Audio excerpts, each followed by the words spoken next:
Diretamente de Brasília, estou aqui para dar aquela sua aula a respeito da Polícia Civil do Distrito Federal. Acabou de acontecer o concurso, falo de Brasília, eu sou do Espírito Santo, falo de Brasília porque eu vim fazer a prova, fiz as duas provas de escrivão e agente que aconteceram nessa ordem, sábado e domingo, e eu vou falar aqui a respeito da prova de inglês, assim como eu fiz na prova da PRF, assim como eu tento adiantar para você conteúdos para concursos que caem em inglês, aconteceu para esse concurso da Polícia Civil do Distrito Federal, está acontecendo para o concurso do Banco do Brasil. Se você vai fazer concurso do Banco do Brasil, recomendo assistir esse vídeo aqui, que fala um pouco sobre esse momento pós-prova, não é? Que é um momento valioso para você perceber como que funciona a banca, independente, mesmo que não seja a sua banca, mas perceber esse comportamento do inglês nos concursos é fundamental, tá? Então, o que você puder saber de inglês em concurso, você pode saber. Apesar de estar crescendo o inglês no concurso, ele ainda não é aquela coisa consolidada como você vê informática, raciocínio lógico, né, matemática e tudo mais. Português nem se fala, né? Estou aqui com a prova, eu tenho essa prova de escrivão aqui, que eu saí com ela, não saí com a prova de agente, porque eu saí correndo do lugar de prova onde eu estava, né, porque eu não estava num lugar tão bento assim, então eu saí de lá com pressa, eu saí de lá com pressa, tá? Então, faltava mais ou menos uma hora para terminar, e como eu não estou com um senso de urgência tão grande nesse concurso, né, apesar de seria ótimo se eu passasse, mas eu já estou cumprindo fase com a PRE, não estou nem contando vitórias do tempo, mas a gente acaba comportando de forma diferente e tudo mais. Então, assim, eu trouxe só a prova de escrivão, que foi a que eu fiz ontem, mas eu vou dar um jeito de arrumar para a gente aqui as questões da prova de agente para a gente falar sobre elas também. Obviamente, eu não vou dar aqui aula, tá? É que nem quando eu fui corrigir a prova da PRF, não foi aula. Eu falei um pouco sobre o gabarito e tentei adiantar qual seria o gabarito para vocês. E é isso que eu vou fazer aqui agora, beleza? Então, agora é domingo à noite, né? A prova acabou de acontecer e eu estou aqui gravando um vídeo diretamente de Brasília, tentando adiantar o gabarito de língua inglesa e quem sabe, né, você pega algumas dicas aí para as suas provas futuras e para o seu estudo, independente do seu concurso. Então, já peço que você deixe o seu like, que se inscreva no canal caso não seja inscrito. Tem playlists valiosas aqui a respeito de aulas de inglês para concurso. Então, vamos lá. O que nós temos aqui na prova de escrivão? Uma prova difícil. Difícil. Desconfie de qualquer um que falar que a prova estava fácil porque adiantou o conteúdo, porque falou no curso, ou estava no material, qualquer coisa desse tipo. A prova estava difícil e estava difícil com vontade, beleza?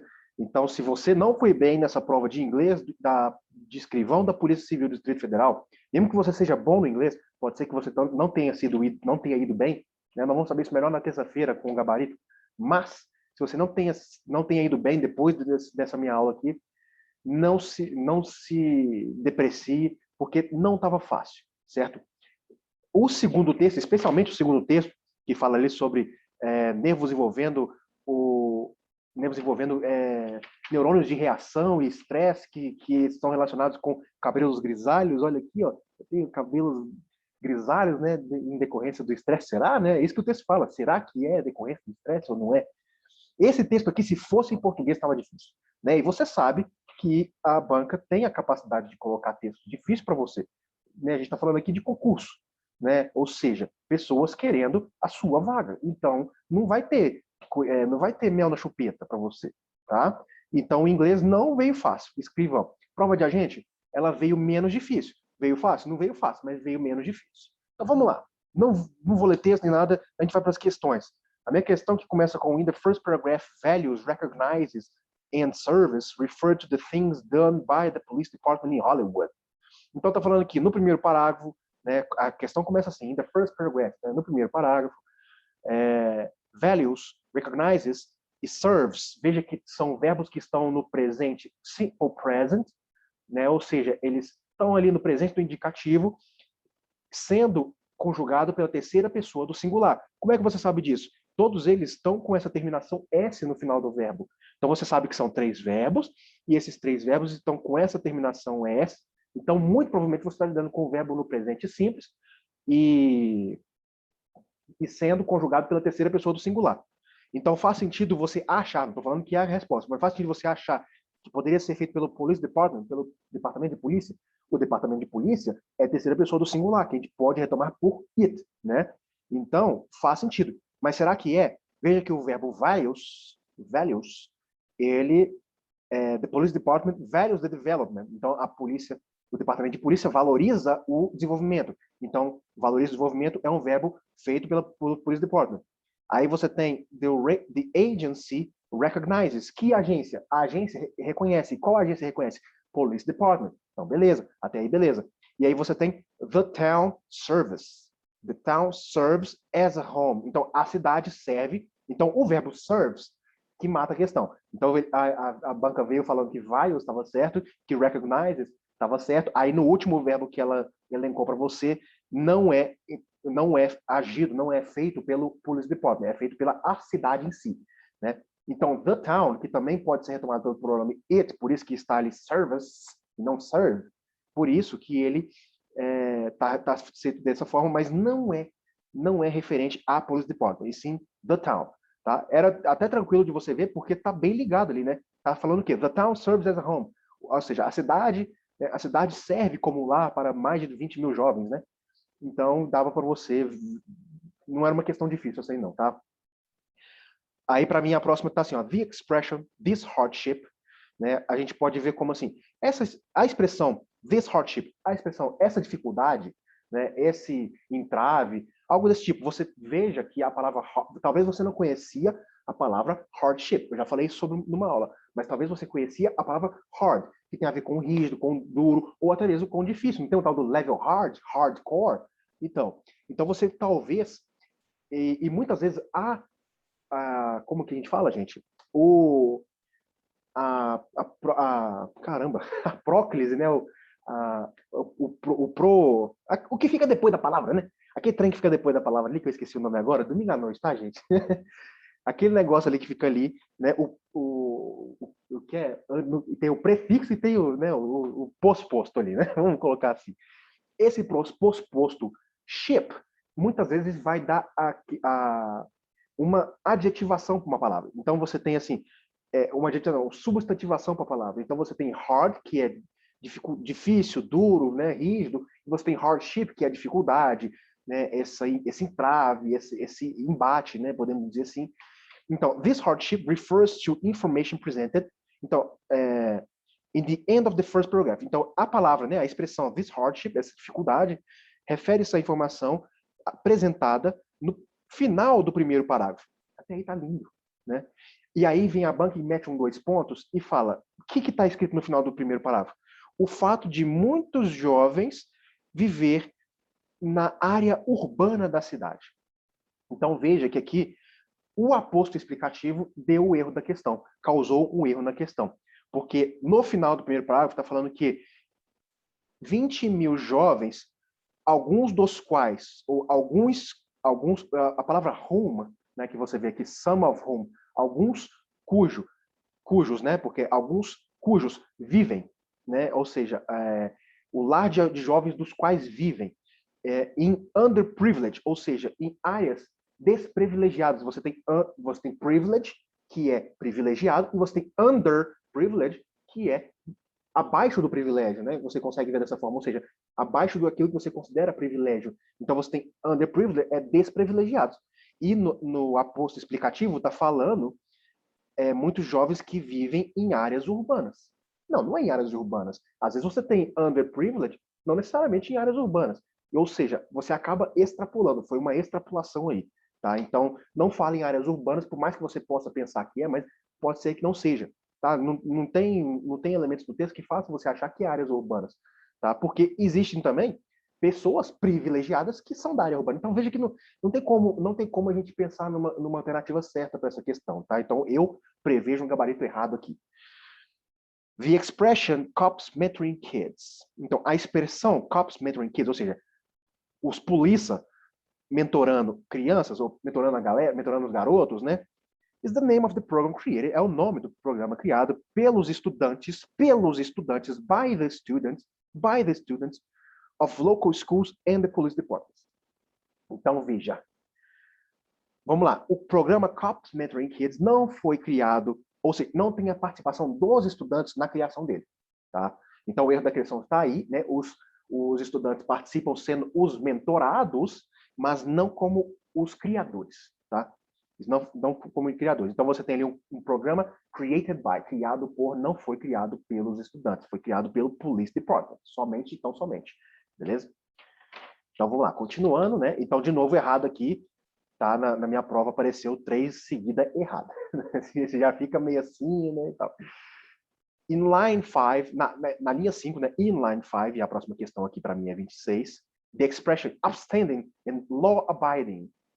Upstanding seria aquele negócio de postura, né? A pessoa ter postura, ou seja, de boa conduta, podemos também entender dessa forma, e law abiding seria o seguidor da lei, o que aqui no Brasil muita gente chama de cidadão de bem, né? Are used to describe the kind of citizens. Ou seja, essas expressões que eu acabei de falar, são utilizadas para descrever o tipo de cidadão que the police department wants the young people to become, que o departamento de polícia quer que os jovens se tornem. Exatamente, é isso mesmo. Ou seja, pelo senso comum, os efeitos é isso, né? Crianças de postura ou crianças que seguem a lei é justamente o que um programa onde tem policiais mentorando crianças quer que eles se tornem, né? Então, tranquilo aqui de você marcar certo, finalmente um acerto aqui pra gente, né? Aí tem 27. It can be concluded, pode-se concluir, né? Veja que não existe sujeito indeterminado no inglês. Sempre que talvez houvesse um sujeito indeterminado, seria o pronome it. Então aqui a gente pode ver assim, ó, pode-se concluir, né, do texto que trabalhar em criar jovens, né, com autoestima e valores é um jeito de você parar que essas pessoas se tornem criminosas. Sim, isso é falado no texto, dá para você achar isso no texto, correto aqui o gabarito também. Então, prevejo correto aqui. Até aqui eu não vejo muito problema, muito polêmica, não. Eu acho que vai vir dessa forma como eu estou dizendo. Tá? Então, beleza. Aí vem o segundo texto, que é o texto que não é de Deus. Tá? Não é de Deus. Eu, como professor de inglês, lá na hora da prova, né, no meu desconforto de local de prova, não fiquei feliz com esse texto. Né? E tem muita palavra aqui que certamente muitos professores de inglês tiveram que procurar para resolver essa questão. Eu estou fazendo aqui no seco, tá? Fazendo no braço para você, beleza? Como eu estou falando, aqui é domingo à noite, eu vou postar esse vídeo domingo à noite, não sei que horas, né? Sabe-se lá quando eu vou conseguir postar. E vai cruzar o mesmo grosso, sem edição, sem nada. E eu estou fazendo aqui de bate pronto para você. Então vamos lá, vamos para a questão. Vamos para a questão, né? Vamos para a questão. The effects of sympathetic nervous systems are permanent regarding the flight or fight responses. Então vamos lá. Assim começa a questão, né? The effects of the sympathetic nervous system. Então, os efeitos do sistema nervoso simpático, né? Acho que é assim que se fala. Sistema nervoso simpático são permanentes. Regarding significa referente, né? Ou seja, no que diz respeito, podemos falar dessa forma, o instinto de resposta fight or flight, que seria o de resposta resposta de sobrevivência, podemos dizer assim, né? O que é fight or flight? Você traduz na brasileira significa o quê? Luta ou voo, ou seja, é de bater ou correr, podemos dizer assim, né? Bater ou correr, seria esse o instinto, é assim que eu entendi na hora, é assim que eu estou entendendo agora também, tá?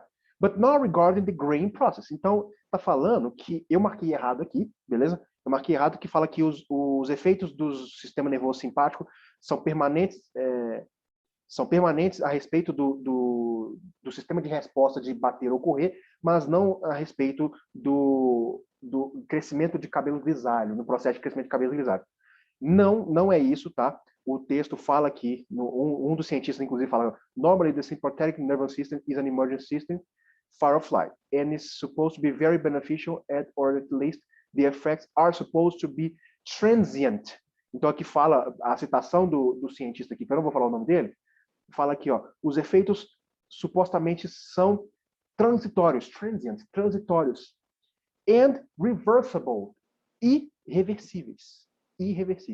Então veja que não tem nada a ver com permanente, como diz a questão, tem a ver com reversíveis e transitórios, tá? Então errado aqui, não vejo muita polêmica nessa questão, marco errado na tora. A próxima questão começa com the common sense belief, né? Ou seja, a crença de senso comum, de acordo com que a pessoa, né, o cabelo pode se tornar grisalho, de acordo com, ou seja, com relação ao estresse, é algo novo.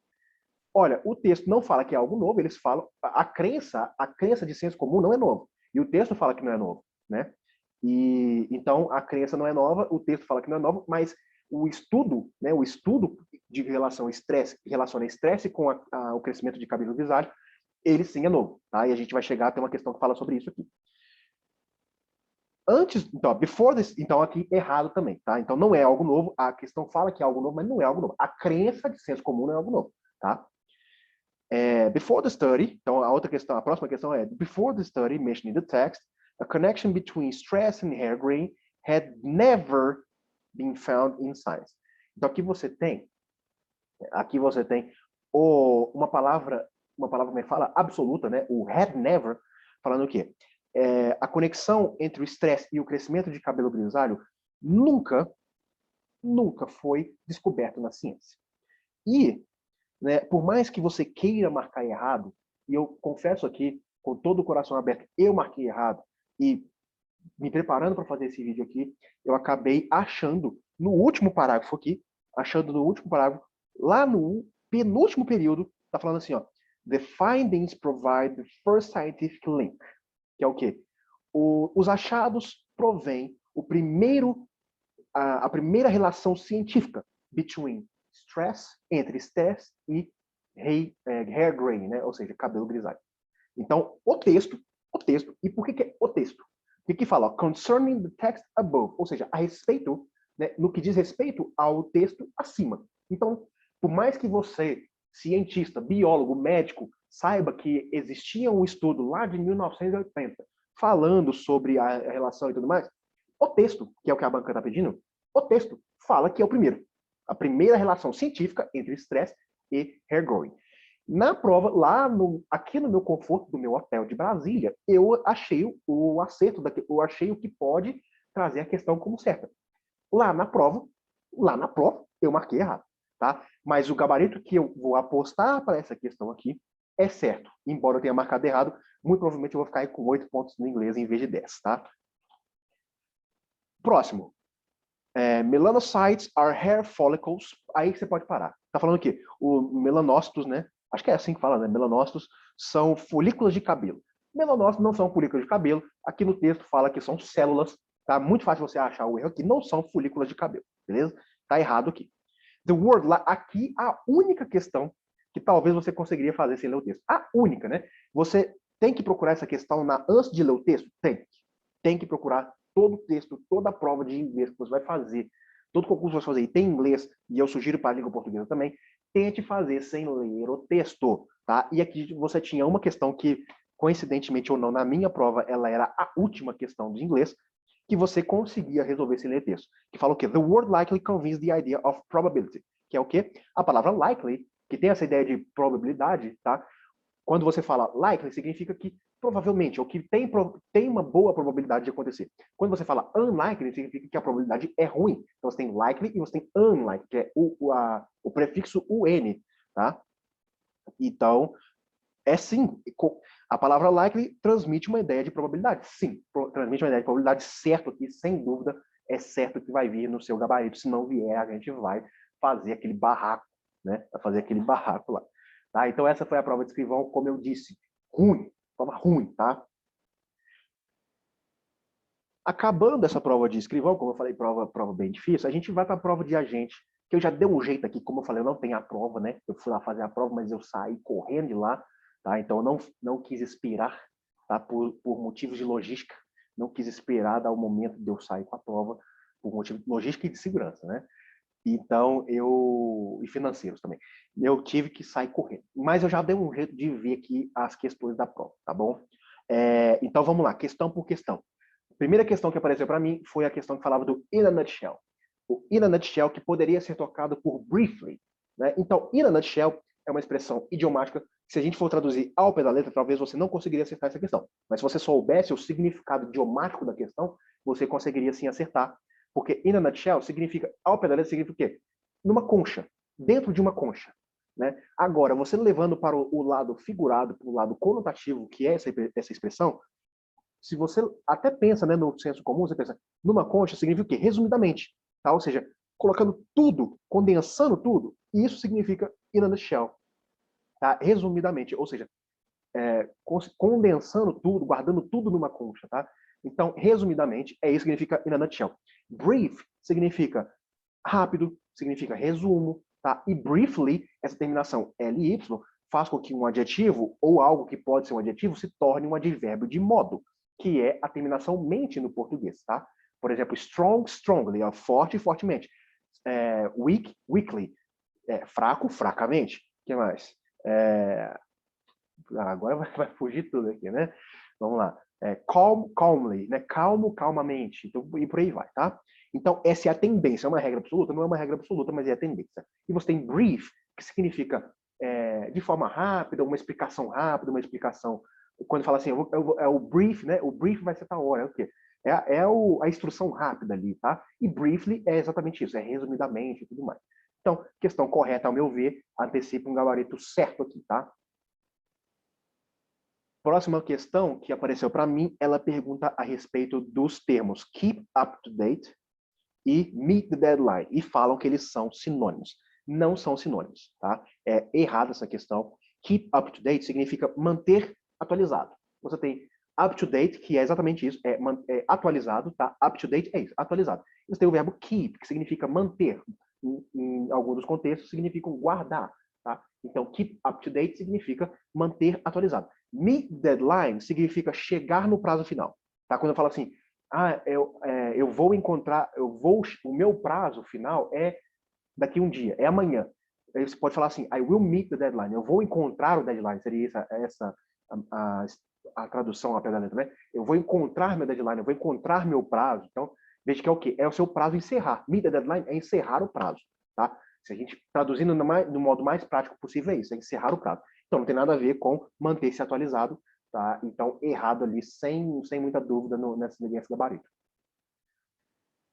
Outra questão fala a respeito do advérbio alternatively, não é isso? Né? Alternatively.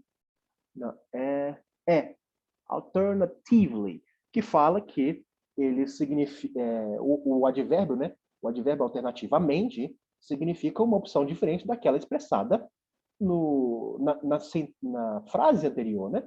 Exatamente. Né? Se você for pelo senso comum, você conseguiria fazer isso aqui. Não precisava, talvez, nem ler texto, né? Então, veja que nem meet the deadline... a gente resolveu aqui 3 questões. Veja que na prova de a gente teve 3 questões de cara que você não precisava ler o texto para resolver, tá? Então, mas nessa aí, talvez convinha você ler o texto, tá? Para você ver se realmente tinha uma alternativa de algo apresentado numa frase para algo apresentado na frase seguinte. É isso que aconteceu certinho a questão, beleza?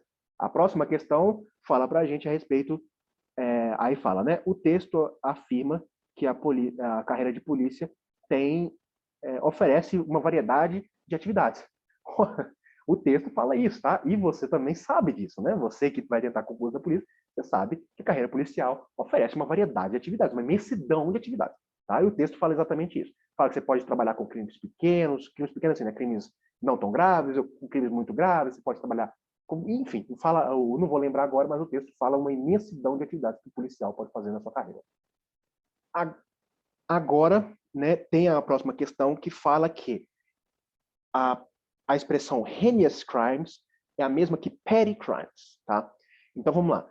Heinous, você lê no texto, você entende que significa crimes graves, tá? A gente pode entender como crimes hediondos, beleza?